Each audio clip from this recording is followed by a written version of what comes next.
ಮಂಡ್ಯ ಜಿಲ್ಲೆಯ ಕೆ.ಆರ್.ಪೇಟೆ ಪಟ್ಟಣದಲ್ಲಿ ಮನಕಲುಕುವ ಘಟನೆ ನಡೆದಿದೆ. ಕ್ಷುಲ್ಲಕ ಕಾರಣಕ್ಕೆ ಗಂಡ ಹೆಂಡತಿ ಇಬ್ಬರು ನೇಣಿಗೆ ಶರಣಾಗಿರುವ ಘಟನೆ ಬೆಳಕಿಗೆ ಬಂದಿದೆ. ದಿವ್ಯ ಮತ್ತು ದರ್ಶನ್ ಎಂಬ ದಂಪತಿಗಳ ನಡುವೆ ಮೆಡಿಕಲ್ ಅಂಗಡಿ ತೆರೆಯುವ ವಿಚಾರಕ್ಕೆ ಮನಸ್ತಾಪ ಉಂಟಾಗಿತ್ತು ಎಂದು ತಿಳಿದು ಬಂದಿದೆ. ಈ ಹಿನ್ನೆಲೆಯಲ್ಲಿ ಗಂಡನ ಜೊತೆ ಜಗಳ ಮಾಡಿಕೊಂಡ ದಿವ್ಯ ಮೊದಲು ನೇಣಿಗೆ ಶರಣಾಗಿದ್ದಾಳೆ ಎನ್ನಲಾಗಿದೆ.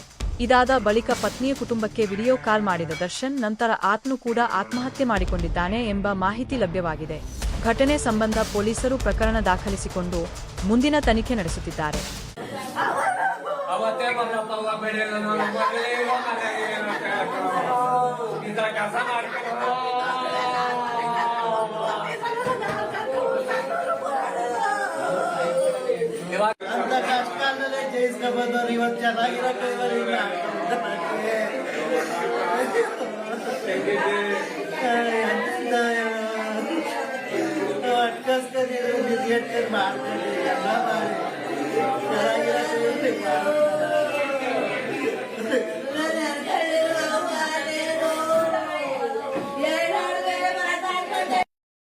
ಮಗನೇ ನಾನೇನ್ ಮಾಡಿದ್ದಪ್ಪ,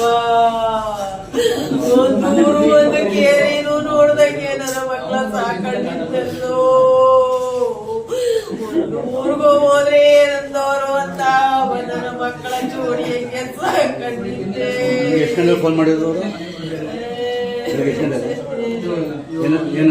ಮಗನೇ ಹೆಂಗಪ್ಪ ನಾನು ಮರಿಲೇ, ನಾನು ನಿನ್ನ ಜೊತೆಯಲ್ಲಿ ಅಯ್ಯೋ ಮಗನ ಮರೆಯಕ್ಕಾಗಲ್ಲ ಕಣವ್ವ, ನನ್ನ ಚಿನ್ನದ ಮಕ್ಕಳ ಮರೆಯಕ್ಕಾಗಲ್ಲ. ನನ್ನ ಮನೆಯಲ್ಲಿ ಇವತ್ತು ಬರಿ ಮನೆ ಮಾಡಿ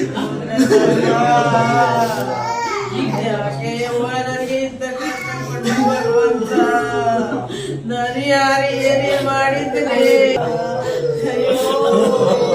ಕಷ್ಟಪಟ್ಟವ್ರಿಗೂ ಸುಖ ಕೊಡದಿಲ್ಲ ಭಗವಂತ ನೀನು, ನಾನು ಯಾರು ಏನು ಮಾಡುತ್ತಿಲ್ಲ.